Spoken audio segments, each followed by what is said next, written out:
Meningkatkan IQ finansial kamu. Menjadi kaya dengan cara menjadi lebih pintar. Menurut Kiyosaki, ada 5 dasar IQ finansial jika kamu ingin menjadi kaya, dan yang lebih terpenting lagi, tetap di posisi kaya. Kamu harus memiliki kelima-limanya dari 5 dasar IQ finansial tersebut. IQ finansial nomor 1, menghasilkan lebih banyak uang. Jika kamu sakit gigi, berarti kamu memiliki masalah gigi. Untuk memecahkan masalah tersebut dan menghilangkan rasa sakitnya, kamu pergi ke dokter. Dan hal yang sama jika kamu tidak menghasilkan cukup uang, berarti kamu memiliki masalah keuangan. Jika kamu pecahkan masalah keuangan kamu, maka rasa sakit karena tidak memiliki cukup uang akan hilang. Sama halnya dengan sakit gigi yang tadi. Sebagai contoh, katakanlah kamu ingin meningkatkan kemampuan menjual kamu, tapi kamu adalah seorang pemalu dan takut akan penolakan. Ini adalah masalah yang cukup serius bagi mereka yang ingin menjadi salesperson. Jika kamu mengambil kursus, membaca buku, dan memecahkan masalah ini, kamu akan menjadi salesperson yang lebih baik, yang berarti kamu akan menjual lebih banyak dan menghasilkan uang yang lebih banyak pula. Alasan kenapa kamu menghasilkan uang yang lebih banyak adalah karena kamu berhasil memecahkan suatu masalah. Setuju kan kalau kita bilang memecahkan masalah keuangan akan membantu kamu menghasilkan uang yang lebih banyak. Dan itu juga berarti semakin banyak masalah yang kamu pecahkan, semakin banyak penghasilan kamu, dan semakin tinggi IQ finansial nomor 1 kamu. Seperti main game, pertama kamu pecahkan masalah-masalah yang kecil, yang biasanya berada di tingkat pribadi, seperti kurangnya pengetahuan dalam topik-topik tertentu, atau kurang percaya diri dan sebagainya. Baru setelah itu kamu lanjut ke masalah-masalah yang lebih kompleks. Dan dari setiap masalah yang kamu pecahkan, kamu naik ke level berikutnya, yang dimana ada masalah lagi yang sudah menunggu untuk dipecahkan oleh kamu. Semakin banyak masalah keuangan yang kamu pecahkan, maka kamu akan semakin pintar, dan akan semakin banyak uang yang kamu hasilkan. Hal ini juga berlaku sebaliknya. Semakin banyak masalah keuangan yang kamu abaikan, kamu akan semakin miskin. Kamu harus menyelesaikan masalah keuangan kamu sedini dan secepat mungkin. Jika tidak, suatu saat nanti kamu akan terpaksa melakukan hal-hal yang tidak ingin kamu lakukan. Dan kamu akan menyesal tidak memecahkan masalah tersebut ketika masih kecil. Kiyosaki mengatakan bahwa banyak orang yang ingin punya banyak uang, tapi mereka tidak mau melalui proses memecahkan masalah. Sebagai contoh, untuk menjadi seorang dokter, ada proses pendidikan dan pelatihan yang sulit. Banyak orang yang bercita-cita jadi dokter, tapi proses yang sulit tersebut menghalangi mereka. Yang tidak disadari oleh banyak orang adalah bahwa proses tersebutlah yang akan membuat mereka kaya, bukan uangnya. Untuk menjadi kaya, kamu harus menerima kenyataan bahwa masalah tidak akan pernah hilang. Setiap kamu menemukan solusi dari suatu permasalahan, masalah yang baru akan muncul. Kuncinya adalah dengan menyadari bahwa proses menyelesaikan masalah-masalah tersebut itulah yang membuat kamu kaya. Dan begitu kamu memulai memecahkan tidak hanya masalah kamu sendiri, tetapi masalah orang lain juga, maka langit adalah batasnya. Sederhananya begini, ada triliunan cara menghasilkan uang yang lebih banyak, karena ada triliunan, bahkan mungkin tak terbatas masalah-masalah yang harus dipecahkan. Ketika Kiyosaki masih kecil, bapak kayanya Kiyosaki mengatakan, masalah-masalah keuangan membuat kamu lebih pintar ketika kamu memecahkannya. Beliau juga berkata, jika kamu memecahkan masalah-masalah keuangan kamu, kecerdasan finansial kamu berkembang. Dan ketika kecerdasan finansial kamu berkembang, kamu menjadi lebih kaya. Jika kamu tidak memecahkan masalah-masalah keuangan kamu, itu akan menimbulkan serangkaian masalah lainnya, dan kamu akan semakin miskin. Bapak kaya Kiyosaki menggunakan sakit gigi sebagai contoh untuk mengilustrasikan serangkaian masalah yang timbul dari masalah-masalah yang sebelumnya. Dia berkata, memiliki masalah keuangan itu seperti memiliki sakit gigi. Jika kamu tidak mengatasi sakit gigi itu, itu akan membuat kamu tidak nyaman.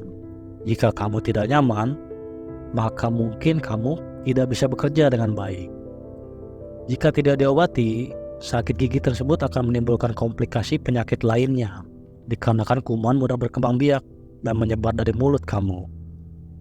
Suatu saat, kamu akan kehilangan pekerjaan kamu karena kamu gak masuk-masuk, yang diakibatkan dari penyakit kamu yang semakin kronis. Tanpa pekerjaan, kamu tidak bisa bayar sewa tempat tinggal. Jika kamu gagal memecahkan masalah uang sewa, kamu akan tinggal di jalanan, menjadi tunawisma dalam kondisi kesehatan yang buruk, mencari makan di tong sampah, dan sakit gigi kamu belum juga sembuh. Ini mungkin contoh yang ekstrim, tapi Kiyosaki mengatakan bahwa cerita ini tetap melekat dalam pikirannya. Saya menyadari sejak usia muda pentingnya memecahkan masalah dan efek domino yang akan muncul jika masalah tersebut tidak dipecahkan. Banyak orang tidak memecahkan masalah keuangannya ketika masalah tersebut masih kecil dan masih dalam tahap sakit gigi. IQ finansial nomor 2, melindungi uang kamu. IQ finansial nomor 1 diukur dari berapa banyak uang yang kamu hasilkan. Sedangkan IQ finansial nomor 2 diukur dari seberapa banyak uang yang kamu simpan sendiri. Misalnya seseorang yang berpenghasilan 3 miliar rupiah setahun memiliki IQ finansial nomor 1 yang lebih tinggi daripada seseorang yang berpenghasilan 1,5 miliar setahun. Namun jika orang yang pertama kehilangan 50% dari penghasilannya akibat pajak, dan orang yang kedua hanya kehilangan 15%, maka berarti dia memiliki IQ finansial nomor 2 yang lebih tinggi dari orang yang pertama. Melindungi uang kamu dari predator-predator finansial itu sangat penting. Karena sebagian besar dari kita tahu bahwa di dunia ini dipenuhi dengan orang-orang dan organisasi-organisasi yang terus-menerus mencari kesempatan dan membuat alasan-alasan untuk mengambil uang kamu tanpa jerih payah dan dengan menghalalkan segala cara. Banyak dari orang-orang dan organisasi-organisasi ini sangatlah licik dan berkuasa. Jika kamu kalah pintar dan tidak lebih berkuasa dari mereka, maka bukan hanya uang kamu, tetapi kalau bisa semua aset kepemilikan kamu akan diambil oleh mereka. Inilah kenapa sebabnya IQ finansial nomor 2 sangatlah penting. Kiyosaki berkata, ketika saya masih kecil, bapak kaya saya mengajarkan bagaimana melindungi uang kita, dan contoh yang sederhana dia bilang, seorang petani perlu melindungi tanamannya dari kelinci, burung, dan serangga. Menggunakan contoh kelinci sebagai pencuri menjadi pelajaran yang sangat berharga. Kelinci itu kan lucu dan menggemaskan dan tidak membahayakan sama sekali. Sama halnya dengan burung. Alasan dia menggunakan binatang-binatang yang lucu seperti kelinci dan burung adalah untuk menunjukkan bahwa salah satu pencuri terbesar dari kekayaan pribadi kita bukan hanya bandit, kriminal, atau pelanggar hukum. Dia menggunakan kelinci dan burung karena dia ingin mengingatkan kita bahwa salah satu predator finansial terbesar adalah orang-orang dan organisasi yang kita cintai, percayai, atau yang kita hormati. Ini adalah orang-orang atau organisasi yang kita pikir berada di pihak kita dan berdiri di belakang kita. Bapak kaya Kiyosaki berkata alasan kenapa begitu banyak orang mendukung dan berdiri di belakang kita adalah karena posisi tersebut lebih memudahkan mereka dalam hal merogoh kantong kita. Salah satu alasan mengapa banyak orang memiliki masalah keuangan adalah karena terlalu banyak tangan di kantong mereka. Daftar predator finansial menurut si bapak kaya adalah sebagai berikut. Nomor 1, birokrat. Pajak adalah pengeluaran terbesar kita. Pekerjaan dari Departemen Pajak adalah mengambil uang kamu dan menyerahkannya ke birokrat pemerintahan untuk dibelanjakan. Masalahnya kebanyakan dari birokrat adalah mereka sangat pandai membelanjakan atau menghabiskan uang. Mereka tidak tahu cara menghasilkan uang. Dan mungkin itulah alasannya kenapa mereka memilih untuk menjadi birokrat. Jika mereka mampu menghasilkan uang, mereka mungkin akan menjadi pebisnis. Karena mereka tidak tahu cara menghasilkan uang tetapi senang menghabiskannya. Para birokrat menghabiskan banyak waktu untuk memikirkan cara-cara yang lebih kreatif lagi untuk mengambil uang kita melalui pajak. Seperti yang kamu ketahui, kita udah membayar pajak atas penghasilan, investasi, rumah, mobil, bensin, travel, pakaian, makanan, alkohol, rokok, bisnis, pendidikan, dan sebagainya. Kita membayar pajak di atas pajak. Bahkan kita membayar pajak untuk hal-hal yang tidak kita ketahui lagi. Pajak-pajak ini dijual dan diberitahu kepada kita sebagai hal-hal yang bermanfaat bagi masyarakat. Dan beberapa di antaranya memang bermanfaat. Namun masalah masyarakat hanya akan menjadi lebih besar karena para birokrat tidak tahu cara memecahkan masalah. Mereka hanya tahu cara melempar uang ke masalah tersebut. Sebelum kamu marah pada apa yang baru saja saya katakan tentang pajak, izinkan saya memberitahukan kamu bahwa Kiyosaki tidak menentang pemerintah ataupun pajak. Seperti yang dikatakan bapak kayanya, pajak adalah pengeluaran untuk hidup di dalam masyarakat yang beradab. Pajak membayar sekolah dan guru, perlindungan polisi, pemadam kebakaran, sistem pengadilan, angkatan militer, jalan, bandara, keamanan pangan, dan sebagainya. Kefrustrasian bapak kaya Kiyosaki terhadap pajak adalah bahwa para birokrat sangat jarang memecahkan masalah yang mereka hadapi, yang berarti pajak akan terus meningkat.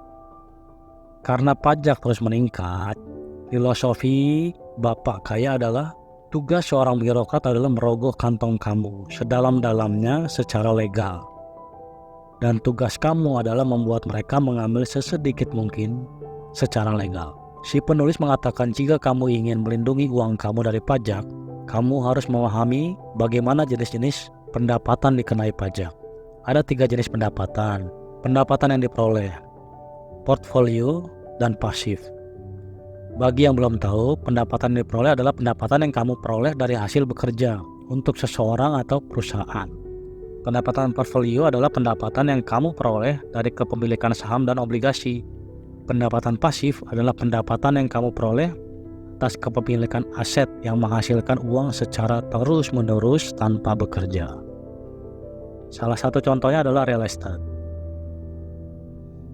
Pendapatan yang diperoleh atau earned tidak banyak memberikan perlindungan dari pajak. Pendapatan portfolio dan pendapatan pasif memberikan perlindungan yang lebih tinggi. Itu adalah salah satu dari banyak alasan mengapa Kiyosaki menentang pendapatan yang diperoleh atau earned. Predator nomor 2 adalah partner. Pemikiran bahwa kehidupan itu seperti film-film putri-putri yang ada di Disney, di mana endingnya itu happily ever after atau bahagia selamanya, adalah pemikiran yang tidak waras. Pemikiran ini hanya berlaku di dalam dongeng. Segala sesuatu selalu berubah. Itulah mengapa strategi jalan keluar sangatlah penting untuk segala suatu hal yang berharga.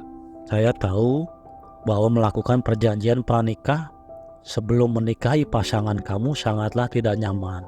Tapi secara finansial, itu adalah hal yang sangat cerdas. Terutama di zaman sekarang di mana tingkat perceraian sangatlah tinggi. Ketika membentuk bisnis baru dengan mitra bisnis yang baru, sulit rasanya untuk memikirkan tentang perjanjian jual beli atau perjanjian pembubaran bisnis di saat kamu baru memulai. Tapi hal yang cerdas secara finansial adalah memikirkan jalan keluar sebelum kamu memasuki tahap perjanjian. Kita tidak akan pernah tahu kejadian-kejadian apa yang akan terjadi di masa depan. Predator nomor 3, pengacara. Mungkin kamu pernah dengar orang yang mengugat McDonald dengan alasan bahwa kopinya terlalu panas. Itu adalah contoh predator finansial yang menggunakan sistem pengadilan untuk mendapatkan uang kamu. Jutaan orang mencari kesempatan untuk menjadi kaya dengan menggunakan gugatan hukum dengan alasan-alasan apa aja. Ada pengacara yang tujuan hidupnya hanya untuk membawa kamu ke pengadilan dan mengambil uang kamu. Dengan pengetahuan bahwa pengacara-pengacara ini selalu dalam mode penyerangan, ada 3 hal yang harus dilakukan oleh orang yang cerdas secara finansial. Nomor 1, jangan gunakan nama kamu untuk menyimpan apapun yang sifatnya yang berharga. Bapak miskinnya Kiyosaki yang dengan bangga berkata, "Rumahku menggunakan namaku." Orang yang pintar secara finansial tidak akan memiliki rumahnya atas nama mereka. Nomor 2, belilah asuransi kerugian secepatnya. Ingat, kamu tidak dapat membeli asuransi saat kamu membutuhkannya. Tidak akan ada yang menjual asuransi untuk rumah yang sedang terbakar. Nomor 3, simpan aset bernilai dalam badan hukum yang baik seperti sebuah perseroan terbatas. Ada juga badan hukum yang buruk seperti kepemilikan tunggal, dan kemitraan umum. Ironisnya, kebanyakan pemilik usaha kecil berada dalam entitas badan hukum yang buruk. Predator nomor 4, broker. Broker adalah nama lain dari salesperson di dunia keuangan. Ada broker untuk saham, obligasi, real estate, bisnis, hipotek, dan sebagainya. Salah satu masalah yang ada sekarang ini adalah kebanyakan orang mendapatkan konsultasi keuangan dari orang-orang sales, bukan dari orang kaya. Jika kamu bertemu broker yang kaya, kamu perlu bertanya apakah broker tersebut menjadi kaya karena kemampuan penjualannya atau kemampuan finansialnya. Warren Buffett pernah berkata, Wall Street adalah salah satunya tempat yang dikunjungi oleh mereka yang mengendarai Rolls Royce untuk mendapatkan nasihat dari orang-orang yang naik kereta bawah tanah. Ini adalah beberapa tips untuk memilih broker yang lebih baik. Nomor 1, di dalam bidang yang kamu investasikan atau bisnis, kamu perlu mendidik diri kamu sendiri terlebih dahulu. Memiliki banyak pengetahuan akan memungkinkan kamu membedakan broker yang terpelajar dari broker yang sekedar menjual. Nomor 2, lihat apakah broker tersebut tertarik untuk membangun sebuah hubungan dengan kamu atau hanya sekedar melakukan transaksi penjualan aja dengan kamu. Nomor 3, cari tahu apakah mereka berinvestasi pada apa yang mereka jual. Lagi pula, untuk apa kamu berinvestasi pada apa yang mereka jual jika si broker sendiri tidak punya rasa percaya diri untuk berinvestasi di hal yang sama. Predator nomor 5 adalah bisnis. Semua bisnis memiliki sesuatu untuk dijual. Jika mereka tidak jualan, mereka akan gulung tikar. Kamu harus sering-sering bertanya apakah produk atau layanan dari bisnis ini atau itu akan membuat kamu semakin kaya atau semakin miskin. Dalam banyak kasus yang ada, produk atau layanan tersebut tidak akan membuat kamu kaya, melainkan membuat si bisnis tersebut menjadi lebih kaya. IQ finansial nomor 3, menganggarkan uang kamu. Anggaran adalah rencana untuk mengkoordinasikan sumber daya. Dalam hal penganggaran ada 2 istilah penting untuk diingat, defisit anggaran dan surplus anggaran. Defisit anggaran adalah kebanyakan pengeluaran dari pemasukan, dan surplus anggaran adalah kebanyakan pemasukan dari pengeluaran. Semua orang ingin memiliki surplus anggaran, tetapi kenyataannya mayoritas mengalami defisit anggaran. Bahkan sebagian besar pemerintahan di seluruh dunia beroperasi dengan defisit anggaran. Ada 2 cara untuk mendapatkan surplus anggaran. Pertama, dengan mengurangi pengeluaran. Kedua, dengan menambah pemasukan. Mayoritas orang dan perusahaan lebih memilih opsi yang pertama, yaitu mengurangi pengeluaran. Tapi menurut Kiyosaki, kamu harus fokus pada penambahan pemasukan daripada mengurangi pengeluaran.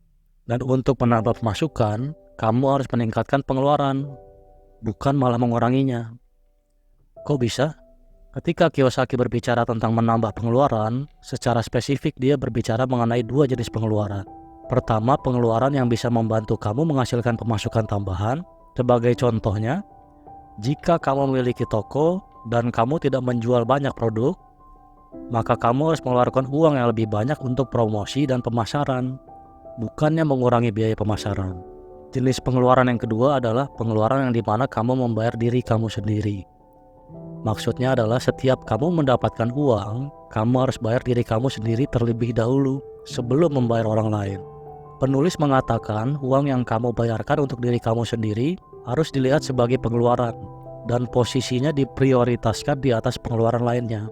Sekalipun kamu beroperasi dalam keadaan defisit, kamu harus membayar diri kamu sendiri terlebih dahulu. Karena pengeluaran itulah yang akan digunakan untuk membuat aset di kolom aset.